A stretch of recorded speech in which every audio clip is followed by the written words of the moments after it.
next up is Georgios Gatos. Georgios is a co-founder and COO of Incrediblue. In 2012, he co-founded Incrediblue to offer hassle-free boating holidays through an online marketplace so that more travelers around the world can enjoy the best places on earth and create happy memories with those they love. His talk today is about digitalizing the yacht rental industry. Hi, good morning. Give me a second. Yeah.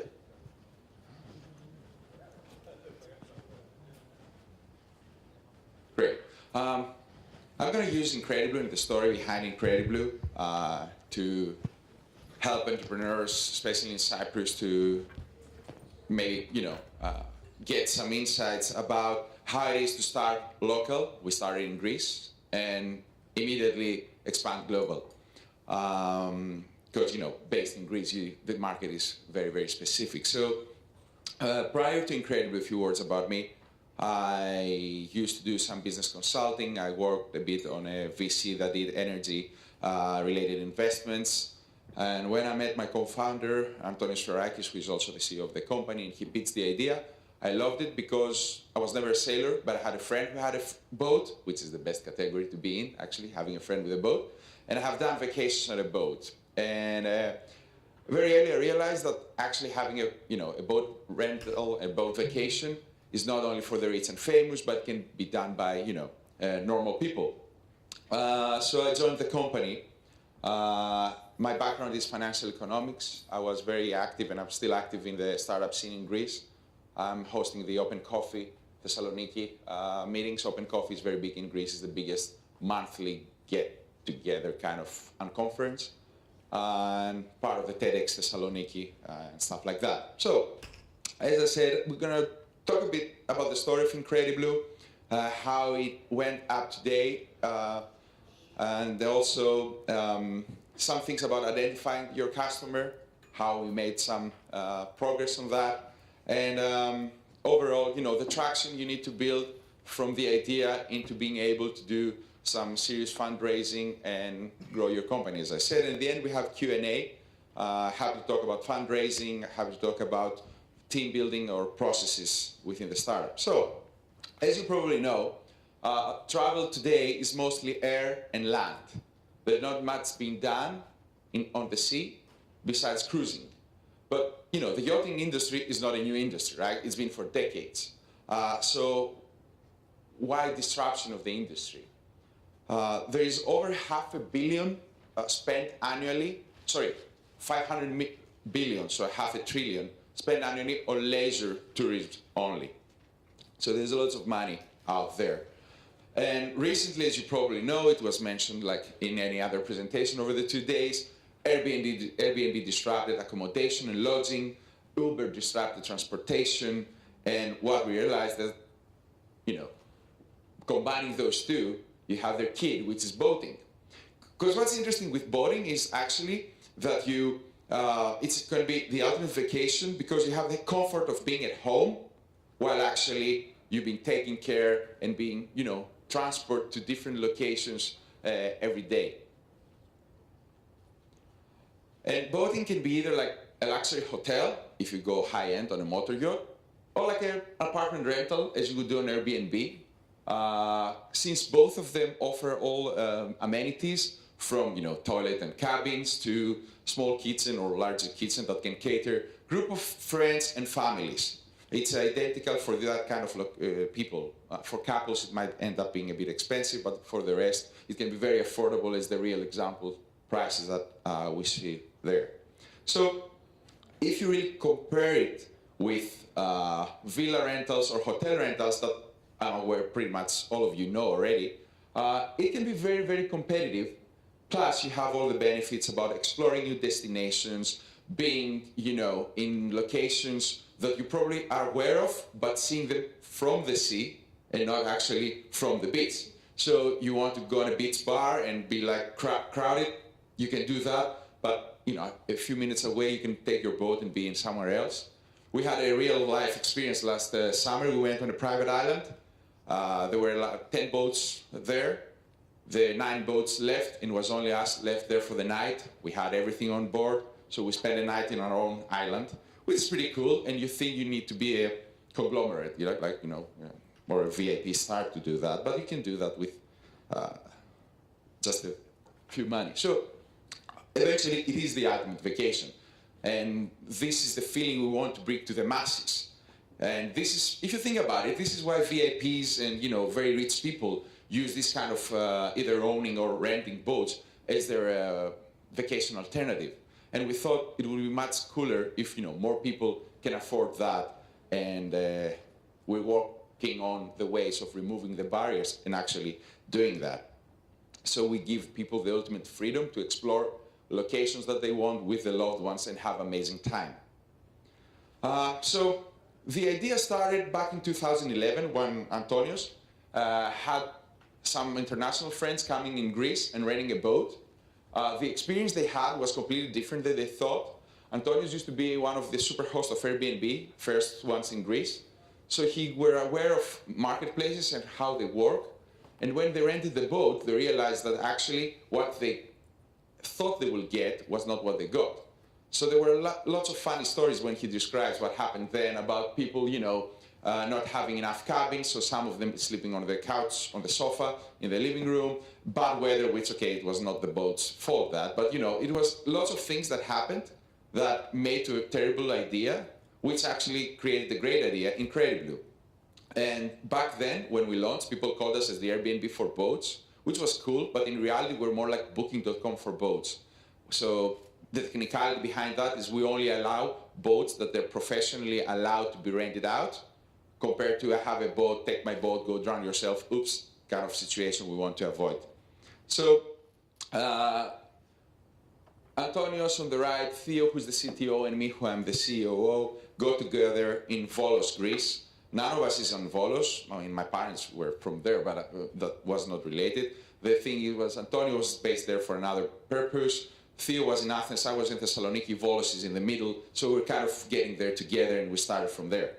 And how the market used to work back there, it was kind of brick and mortar thing. You would go to a broker, the broker would know another broker or another boat owner somewhere in the country you want to go, and they will actually know the boat owner. So it was a chain of people who wanted to talk to each other for you to book a boat. That would last up to a week to achieve it. And most of the times, it required phone calls, fax, email exchanges, until you book a boat that you weren't sure what exactly you're going to get. Imagine it like the car rental business. You know you're going to get an Opel or a Ford or equivalent of these two, but you don't know which one. But it's okay because most drivers kind of know what a Ford Fiesta or an Opel Corsa looks like, and they want to go from A to B, right? On a boat, when you're going to spend a week of holidays, it's not that simple. You need to have an idea, especially if you're a first-timer, where you're going to sleep, where you're going to eat, etc. So it used to work like that. It was fine, but it was addressing only boaters, right? People who owned a sailing license so they could navigate themselves the boats. And that's like about 90% of the users today. They're like that. They know how to sail a boat. They love that. So they get a boat with their family or friends, and they do that. So what we did back then in 2012, when we started working the idea, was to just, get the middleman and actually become the online platform that does that, from connecting supply and demand. But funny things started happening over the 2 seasons, 2013 and 2014, that we already operated. We found out that lots of people who haven't done it before, they tried Incrediblue. So 2014, we had 46% of our customers requiring crude services. And that gave us a really good idea that what we do actually attracts a higher audience, which was the audience we want to attract. So back in 2012, we started in our Volos office, as a startup, pizza, Wired magazine, and, some gigs. And we started working on the idea while starting doing a roadshow. It was very early. We had an alpha version where we started going to startup competitions and events like this one and pitching the idea. Because what we tried to do is get some investors' confidence on what we're building, because we knew what we have to build. I mean, it's not rocket science being about building a marketplace. And then we knew that supply would be easy to find, like go to a marina and ask for a boat. we had no idea if, people would respond to what we were doing. And then we knew that we were going to need quite a lot of money to build the marketplace.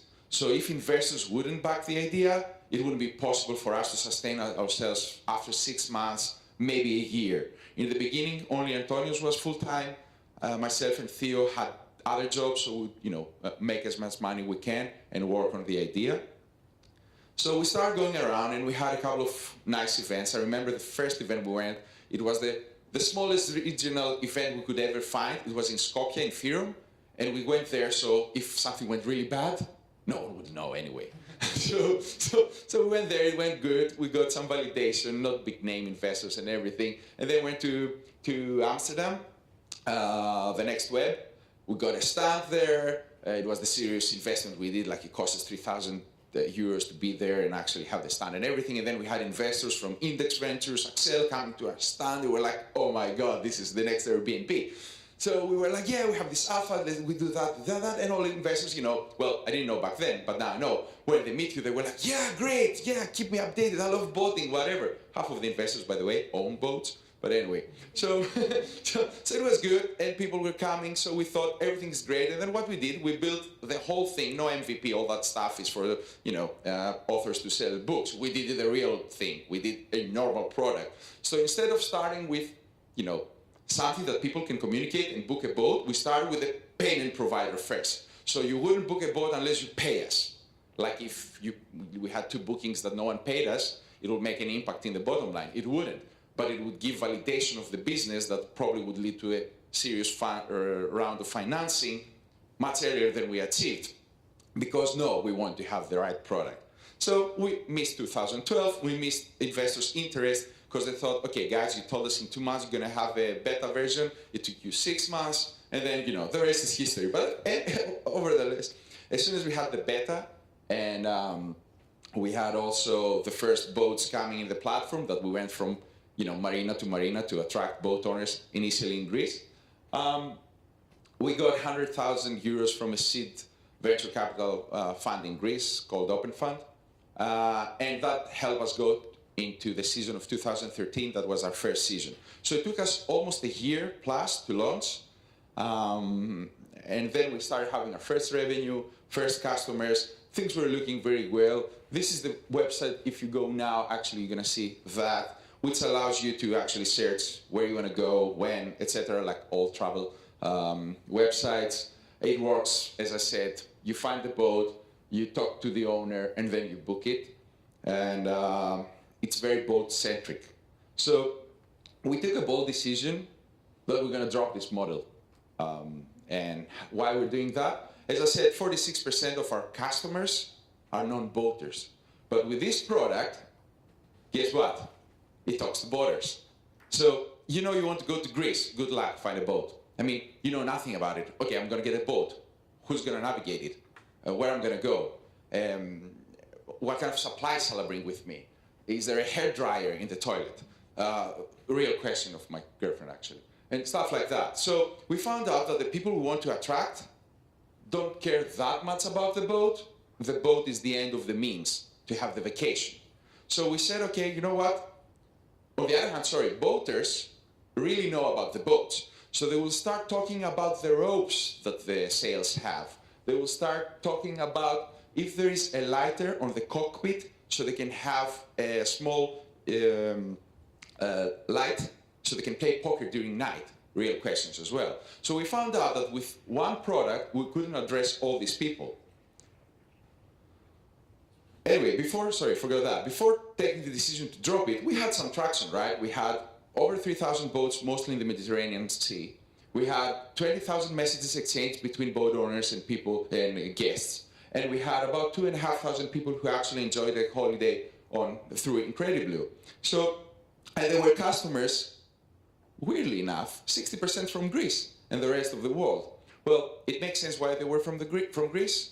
Because we got, as a startup, during the crisis and all, the scenarios that you're probably aware, we got lots of free advertisement. So TV, radio, main newspapers, they were writing about, not the company, but the founders, but still, people started discovering us. Plus, all these links gave us first ranking in Google, so in Greece we did pretty well, but we're nowhere to be found. All these people that found us through all over the world, they're heroes, because if you search now for boat rentals in Greece, probably you won't gonna find us until page 10 or whatever.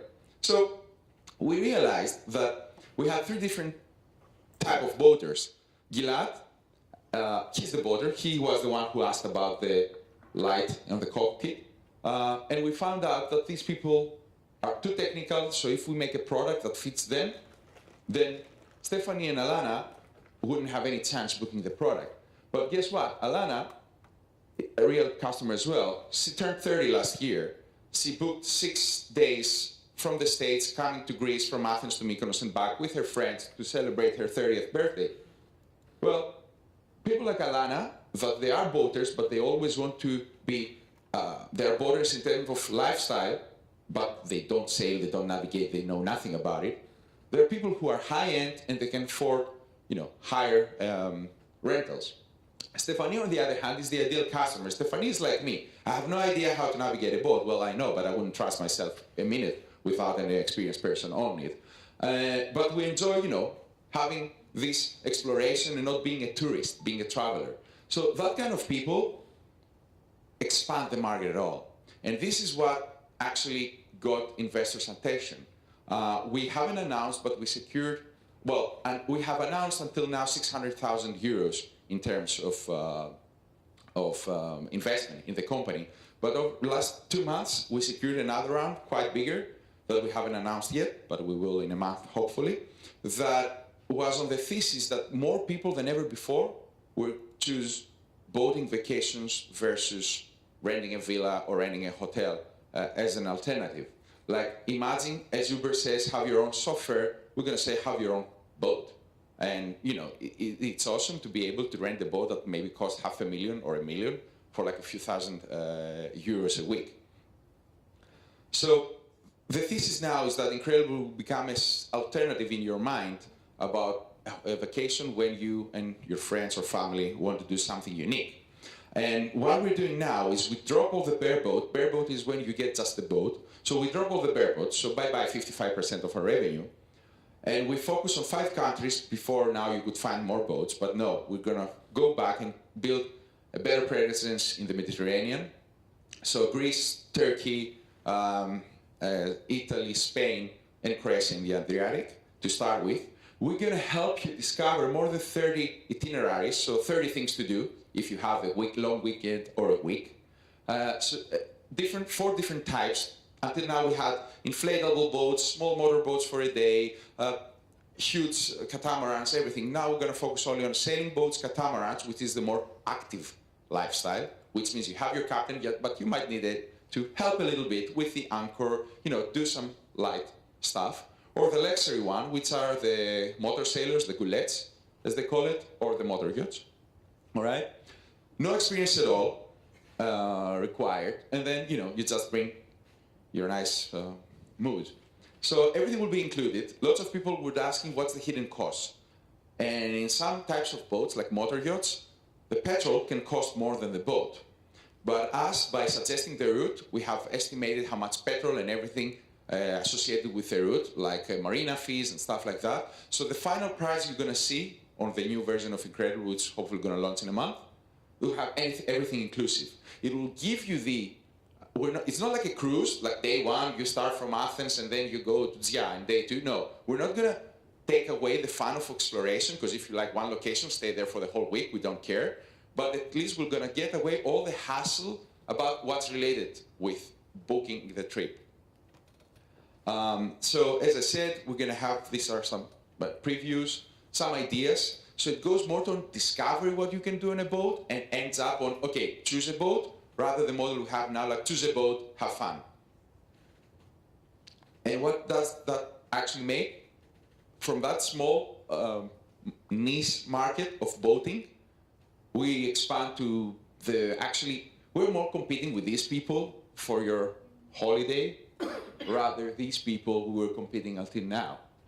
And that's actually why investors got excited, because it was mentioned yesterday as well in a talk. I think Jack was saying that even if you get 50% market share, in the boat rental market, we wouldn't be $100 million company. And investors, if you're not a $100 million company, they wouldn't even talk to you. So by discovering that we're actually expanding the market, and we're by getting the numbers, the traction, to actually prove that it can be done, this is why we got the new investment. Or else Incrediblue would be doomed to die.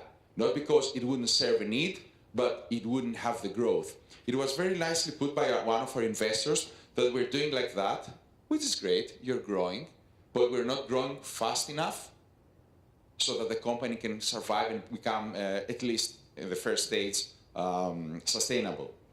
So this is what we're trying to do now, actually becoming the non-hotel alternative. And hopefully you're going to be soon on an Incrediblue boat. So 20 minutes are gone. So if you have any questions about the story, or as I said, fundraising from Greece, or building a team there and everything, I'll be happy to discuss. Thank you.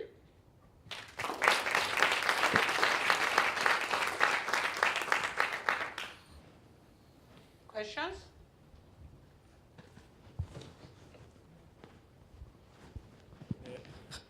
How can one register a boat for renting in Incrediblue? As the website works right now, you just click the add a boat. There is on the far right, there is, or not the far right, anyway, I forgot where it is now. In the beginning it was far right, but you add your boat manually. It's not getting published until you send us the certification of the boat, the insurance of the boat, and titles of ownership. This is the way we're currently doing it. We are verifying that you own the boat, or you have the legal right to do it, and that your boat, depending on the country where it is, it's according to that, and then it's live. How we're going to changing it now? It will be like, it needs also to be in the countries that I mentioned. It won't be, like in Cyprus, we had a couple of boats, we're not going to take it away, and then probably in 2016, come back and build the fleet from scratch. Hi there. Great story. I was wondering, early on, what hacks did you do, what things did you do to get your early customers and to get your press and so on? How did you kind of get down and dirty to just get it out there? Well, the press started, as I said, in the wrong way, like poor Greek entrepreneurs who started something great in Greece. That was mostly the normal, like Wall Street Journal and that kind of media outlets. For the tech world, we won a startup competition in Romania, How to Web. So it hit TechCrunch, Mike Butcher was there. So it hit TechCrunch, and then TechWire picked it up from TechCrunch. So we did a spike, the TechCrunch spike, and we got lots of signups when we started from the wrong audience. So then we started doing more Google Ads and a bit of Facebook. Facebook actually worked really well in a way that we got lots of signups, but conversion rates were not that great. So we found out that most of the people actually found us from Greece. They found us through us being able to actually go high on ranking on Google, like the local version of Google, google.gr, not .com. So we didn't do many hacks, to be honest, and that's our last, let's say, problem now in the product market fit, like finding a sustainable way to bring traffic in our way. Who is your competition, and how have they reacted to your proposal? Because, for example, I've rented boats directly from boat firms in the Ionian. Kyriakoulis is there, Vernikos, and so on. Thank you. Yeah, well, for us, Kyriakoulis and Vernikos, like smaller companies, because Kyriakoulis and Vernikos are really big, we're not a competitor. We were one source of lead generation to companies like that. So we have individual boat owners or chartered companies that are on the boat. So at the beginning, they said that these things do not work. So they were old school, because they work the same work they actually do. When we launched, it's one of the nice stories, actually Paradox. You see Boatbound, it's there. It's based on San Francisco. It's the first US company that copied the European company, well, pretty much a Greek company actually, which is a fun story. When they launched, they copied everything. Even the mistakes we did, it was pretty much the same website, but they stayed on the Airbnb thing. So then we started having Incrediblue, two in Italy, like Incrediblue. Then we have, I think now I measured 20 companies that they do what we do. So that was considered for some time competition for us. And then when we took the decision to drop all that, then we just become elite generation to those people who own the fleet. And well, the other become obsolete because they focus on the sailor. And as you know, you have completely different standards than someone who is a traveler. Do you offer any kind of ways for people to actually share a boat and divide costs in a way that they can plan a trip, a dream trip, in other words, but with a fraction of the cost by finding people to share the actual trip? Well, we had this idea of cabin sharing. So you book your own cabin and then you need to kind of crowdfund, or not crowdfund, crowdsource the other people. And there is also a competitor who does only that. Strategically, we decided not to go there for two reasons. First of all, the supply of these kind of boats is limited. That they guarantee that even if they have one cabin booked, they will do the trip. So, and another reason is that if it's your first time and you go with strangers, since a boat is limited in space, it might not be the best experience you ever had. So we decided to postpone that. Now in the new version, we will allow people that they know each other to invite each other and actually put their deposit instead of one person to have the stress of, okay, I put down the deposit and then I have to chase all my friends to give me their part. This is the first iteration of a group being able to manage their booking and book. And in the future, we'll do that. Eventually, what we want to achieve in the future is that, as One Fine Stay does, commit on some part of the supply, like the boats that are more popular, catamarans in the areas that are more popular, and then us managing it, and then maybe being able then to work on that direction. You said that you cover all hidden costs, like marina expenses. How do you do that? Let's say you know from before that someone's going to go, let's say, to Rhodos, and you will pay directly to the marina. No, the thing is that you have a skipper with you. So the skipper will be eligible for all costs. So we know what kind of a route you're going to do. So in Greece especially, most of the routes do not include the private marina. And the public port, the cost is minimal. It can be like 10, 20 euros for a day. So the skipper has an allowance that we estimated that he pays, so you don't need to worry about it. What about other countries? Or what about if you don't have a skipper with? No, we're not going to do any more bareboat. So you will have a skipper. And in other countries, in the recommended itinerary, we know that 1 or 2 nights you're going to be in a private marina. The first and the last night of a trip, it's in the marina where the boat is based anyway, so the owner has a monthly subscription, so you don't need to worry about that. And then in Croatia, that private marinas are more popular, then we estimated how many marinas you're going to visit, and then the owner, the skipper will pay on your behalf, or we pay directly to the marina. So, Sorry. One last question there, and then we'll close. Yeah. so which one would you consider as your greater lesson learned? In other words, the best experience you can share? We didn't, as I said, we didn't validate early. So we focused more on the whole journey, which was the booking. So we started with the payment instead of actually starting with people just showing interest that they want to book. So we didn't have a clear path of the funnel.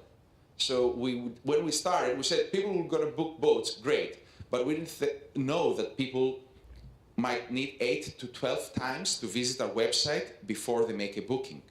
We didn't know that our first interest will be the sign up, and then the next one will be send a message, and then the next one will be book. So we didn't have a clear way of how users will behave. So we didn't validate any of the early stages. So we started and we didn't know, what to measure. So I would make it more simple, like people maybe saying, I don't know, press a button, show me the dates, So I would say, okay, 10 people yesterday saw dates, so they were searching something. But it's something very simple. We didn't have a path on that. So that would be something that will validate much earlier. It will win us a season, actually.